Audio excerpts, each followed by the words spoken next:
Sairam, Namaste. Today only I understood this.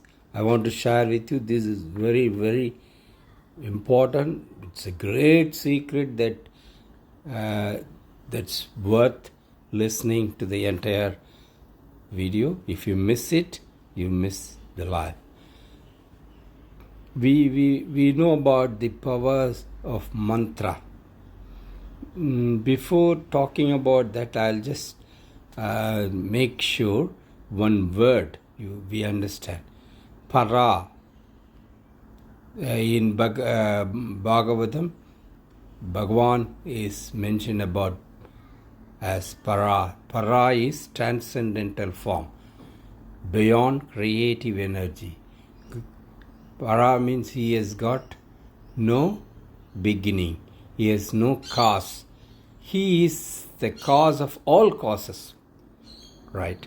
Why we talk about that particular word para?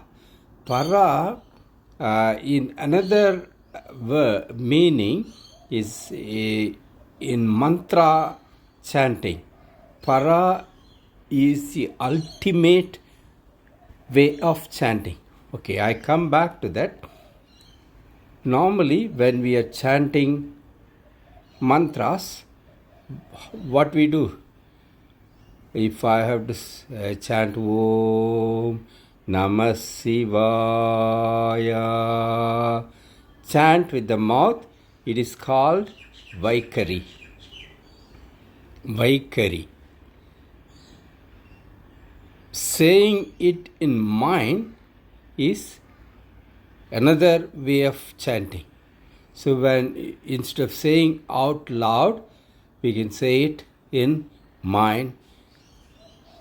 Shastra says, Vedas say, this chanting in mind has got 108 times more powerful than Vaikari. Instead of saying Om Namah Shivaya, I say it in my mind. The challenge here is when we are chanting Om Namah Shivaya, at that time so many thoughts will happen.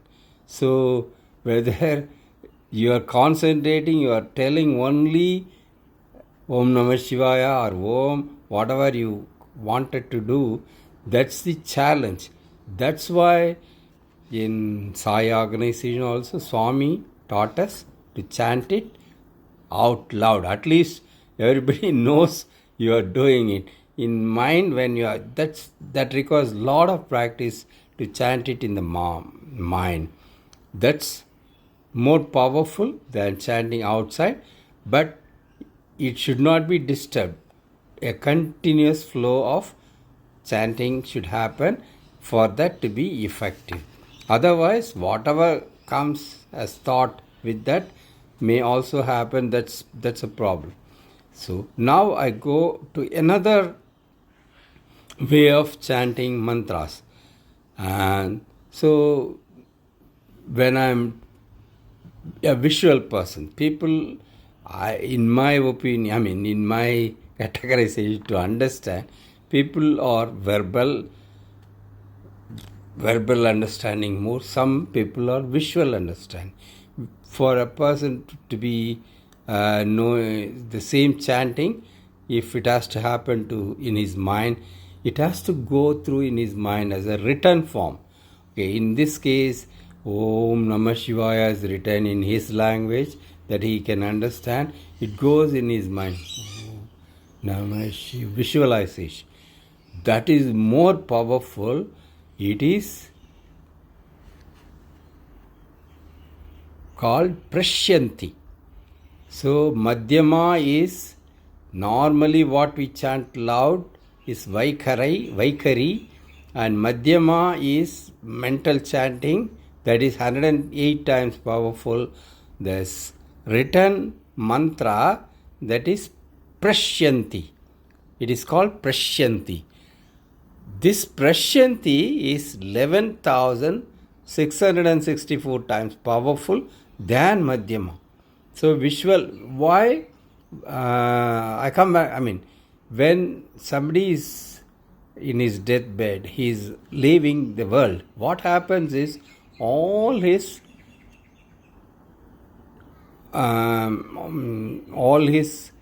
the tools for seeing, hearing, everything except the hearing, everything goes. Only sound wave he can. That's why we all came from Omkara. So that only reminds with it goes with our breath. So when we are visualizing something as a sound form, that's powerful. I mean, that's very natural. But the same thing, if you are thinking in visual form, that's more powerful than that.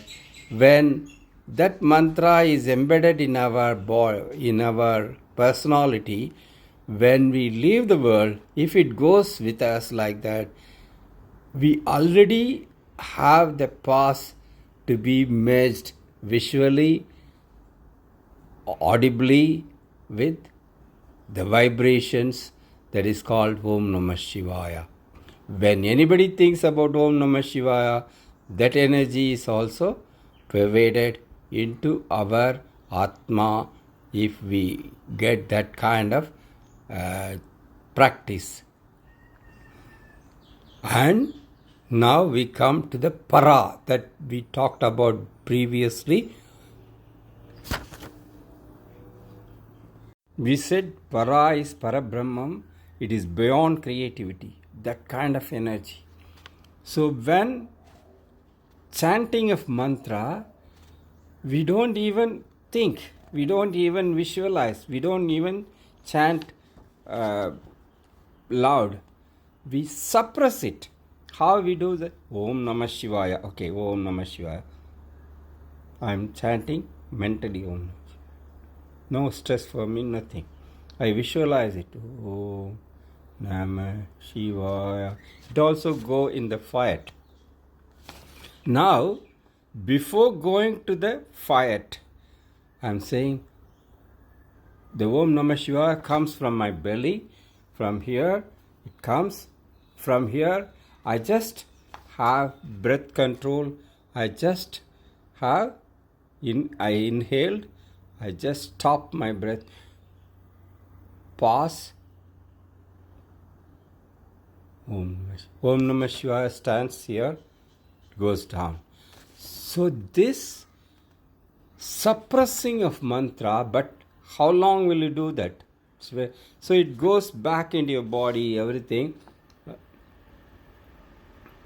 So here, with deep breath, this is called para, so it is equivalent to Godhood.